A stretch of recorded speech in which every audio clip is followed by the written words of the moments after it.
ಇಂದು ಕೇಂದ್ರ ಗೃಹ ಸಚಿವ ಅಮಿತ್ ಶಾ ಅವರನ್ನ ಬಿಜೆಪಿಯ ನಿಯೋಗ ಭೇಟಿ ಮಾಡಲಿದೆ. ವಿಜೇಂದ್ರ ಅವರು ಭೇಟಿ ಮಾಡ್ತಾರೆ.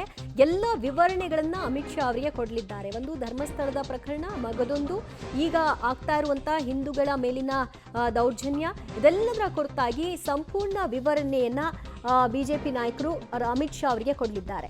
ಮುಂದುವರೆದಂತೆ ಹೇಗಿರಲಿದೆ ಹೋರಾಟ ಅನ್ನೋದು ಕೂಡ ಈ ವರದಿಯನ್ನು ಅವರಿಗೆ ಕೊಟ್ಟ ನಂತರದಲ್ಲಿ ಅವರಿಂದ ಸಿಗುವಂತಹ ಸಂದೇಶದ ಮೇಲೆ ಇರುತ್ತೆ. ಇವತ್ತು ರಾತ್ರಿ 9 ಗಂಟೆಗೆ ನಿರ್ಧಾರವಾಗಿದೆ. ಅಮಿತ್ ಶಾ ಅವರನ್ನ ಬಿಜೆಪಿ ರಾಜ್ಯಾಧ್ಯಕ್ಷ ವಿಜಯೇಂದ್ರ ಅವರು ಭೇಟಿ ಮಾಡ್ತಾರೆ.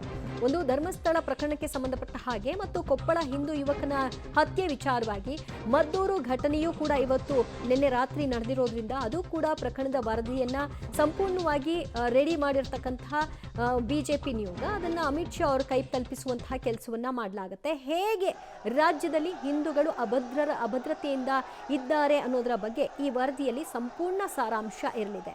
ಸೊ ಈ ಭೇಟಿಯ ಮಹತ್ವ ಬಹಳ ಕುತೂಹಲ ಇದೆ. ರಾತ್ರಿ 9 ಗಂಟೆಗೆ ಭೇಟಿ ಮಾಡ್ತಾರೆ. ಮತ್ತಷ್ಟು ಮಾಹಿತಿ ಪಡೆಯೋಣ ನಮ್ಮ ಪ್ರತಿನಿಧಿ ಶಬ್ಬೀರಿಂದ. ಶಬ್ಬೀರ್, ಇದು ಪೂರ್ವ ನಿರ್ಧರಿತ ಕಾರ್ಯಕ್ರಮ ಭೇಟಿ ಆಗಿರೋದ್ರಿಂದ ಸಹಜವಾಗಿ ಧರ್ಮಸ್ಥಳದ ಪ್ರಕರಣ ಇದರಲ್ಲಿ ಮೇಜರ್ ಆಗಿತ್ತು. ಆದರೆ ನಿನ್ನೆ ನಡೆದಿರುವಂತಹ ಘಟನಾವಳಿಯೂ ಕೂಡ ಅಷ್ಟೇ ಗಂಭೀರತೆಯನ್ನ ಪಡ್ಕೊಂಡಿರೋದ್ರಿಂದ ಅದರ ವರದಿಯೂ ಕೂಡ ಇವತ್ತಿನ ಭೇಟಿಯಲ್ಲಿ ಕೊಡೋ ಸಾಧ್ಯತೆ ಇದೆಯಾ? ಖಂಡಿತವಾಗ್ಲೂ ಇದೊಂದು ಪೂರ್ವ ನಿರ್ಧರಿತ ಭೇಟಿಯಾಗಿತ್ತು. ಧರ್ಮಸ್ಥಳದಲ್ಲಿ ನಡೀತಾ ಇರುವಂತಹ ಬೆಳವಣಿಗೆಗಳಿಗೆ ಸಂಬಂಧಪಟ್ಟಂತೆ ಚರ್ಚೆಯನ್ನ ಮಾಡ್ಲಿಕ್ಕೆ ರಾಜ್ಯ ಬಿಜೆಪಿ ನಾಯಕರಿಗೆ ಬುಲಾವನ್ನ ಕೊಡಲಾಗಿತ್ತು. ಈ ನಿಟ್ಟಿನಲ್ಲಿ ರಾಜ್ಯ ಬಿಜೆಪಿ ಅಧ್ಯಕ್ಷ BY ವಿಜೇಂದ್ರ, ವಿರೋಧ ಪಕ್ಷದ ನಾಯಕ R ಅಶೋಕ್, ಮತ್ತೆ ಪರಿಷತ್ನ ವಿರೋಧ ಪಕ್ಷದ ನಾಯಕರಾಗಿರುವಂತಹ ಚಲುವರಾಯ ನಾರಾಯಣ ಸ್ವಾಮಿ ಅವರು ಮತ್ತೆ ಇತರೆ ಬಿಜೆಪಿ ನಾಯಕರು ಕೂಡ ಈ ಒಂದು ಸಭೆಯಲ್ಲಿ ಭಾಗಿಯಾಗ್ತಾ ಇರುವಂತದ್ದು. ಸಭೆಯಲ್ಲಿ ಮುಖ್ಯವಾಗಿ ಧರ್ಮಸ್ಥಳದ ವಿಚಾರಕ್ಕೆ ಸಂಬಂಧಪಟ್ಟಂತೆ ಚರ್ಚೆಗಳು ನಡೆಯುತ್ತೆ. ಒಂದು ಕಡೆ ನೂರಾರು ಶವಗಳನ್ನ ಹೂತಿಟ್ಟಿದ್ದಾರೆ ಅನ್ನುವಂತ ಆರೋಪ ಕೇಳಿ ಬಂದಿತ್ತು. ಅದಾದ ಬಳಿಕ SIT ತನಿಖೆ ನಡೀತು. ತನಿಖೆಯಲ್ಲಿ ಯಾವುದೇ ರೀತಿಯಾದಂತಹ ಕುರುಹುಗಳು ಸಿಗದೇ ಇರುವಂತಹ ಹಿನ್ನೆಲೆಯಲ್ಲಿ ಬಿಜೆಪಿ ಇದನ್ನ ಯಾವ ರೀತಿಯಾಗಿ ಹೋರಾಟವನ್ನ ರೂಪಿಸ್ತಾ ಇದೆ ಅನ್ನುವಂಥದ್ದು ಮತ್ತೆ ಇತ್ತೀಚೆಗೆ ಧರ್ಮಸ್ಥಳಕ್ಕೂ ಕೂಡ ಬಿಜೆಪಿ ನಿಯೋಗ ಭೇಟಿಯನ್ನ ಕೊಟ್ಟಿತ್ತು. ಅಲ್ಲಿ ಏನೆಲ್ಲ ಕಂಡುಕೊಳ್ಳಾಯ್ತು ಅನ್ನೋದಕ್ಕೆ ಸಂಬಂಧಪಟ್ಟಂತೆ ಸಂಪೂರ್ಣವಾದಂತಹ ಚರ್ಚೆಯನ್ನ ಮಾಡಲಾಗುತ್ತೆ.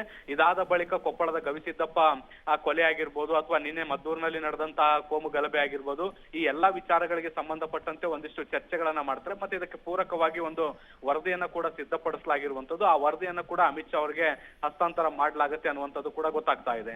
ದಿವ್ಯಾ, ಥ್ಯಾಂಕ್ ಯು ಶಬ್ಬೀರ್ ನಿಮ್ಮೆಲ್ಲ ಮಾಹಿತಿಗೆ. ಸದ್ಯ ಧರ್ಮಸ್ಥಳದ ಪ್ರಕರಣ ಇರಬಹುದು, ಮುಸ್ಲಿಂ ಯುವಕನಿಂದ ಹಿಂದೂ ಯುವಕನ ಬರ್ಬರ ಹತ್ಯೆ ಏನಾಯಿತು, ಅನಂತರದಲ್ಲಿ ಅದನ್ನು ಆತ್ಮಹತ್ಯೆ ಅಂತ ಬಿಂಬಿಸುವಂತಹ ಪ್ರಯತ್ನ ಏನಾಗಿತ್ತು, ಆ ಪ್ರಕರಣವನ್ನು ಕೂಡ ಈಗ ಅಮಿತ್ ಶಾ ಗಮನಕ್ಕೆ ತರ್ತಾರೆ. ಇದರ ಜೊತೆಗೆ ಮದ್ದೂರಿನ ಗಣೇಶೋತ್ಸವ ಸಂದರ್ಭದಲ್ಲಿ ನಡೆದ ಕಲ್ಲು ತೂರಾಟ, ಅದರಿಂದಾಗಿರುವಂತಹ ಸಮಸ್ಯೆ ಮುಂದುವರೆದಂತೆ ಸರ್ಕಾರ ಯಾವ ರೀತಿಯಾಗಿ ಪದೇ ಪದೇ ಮುಸ್ಲಿಮರಿಗೆ ರಕ್ಷಣೆ ಕೊಡುವಂತಹ ಕೆಲಸವನ್ನು ಮಾಡುತ್ತೆ, ಯಾವ ಕಾರಣದಿಂದಾಗಿ ಹಿಂದೆ ಕೇಸ್ಗಳನ್ನು ವಾಪಸ್ ಪಡೆದ್ರು, ಅದೇ ಕಾರಣಗಳು ಇವರಿಗೆ ಇನ್ನಷ್ಟು ಕುಮ್ಮಕ್ಕು ಕೊಡ್ತಾ ಇದೆ ಅನ್ನುವಂತಹ ಮಾತುಗಳನ್ನೇನೀಗ ವ್ಯಕ್ತಪಡಿಸಿದ್ದಾರೆ. ಈ ವರದಿಯನ್ನೇ ಅಮಿತ್ ಶಾ ಅವರ ಕೈ ತಲುಪಿಸುವಂತಹ ವಿಚಾರವೂ ಕೂಡ ಇರುತ್ತೆ. ಜೊತೆಗೆ ಧರ್ಮಸ್ಥಳದ ಪ್ರಕರಣ NIAಗೆ ಒಪ್ಪಿಸಬೇಕು ಅನ್ನುವಂತಹ ಮನವಿಯನ್ನು ಕೂಡ ಈ ಮೂಲಕವಾಗಿ ಮಾಡಲಿದ್ದಾರೆ.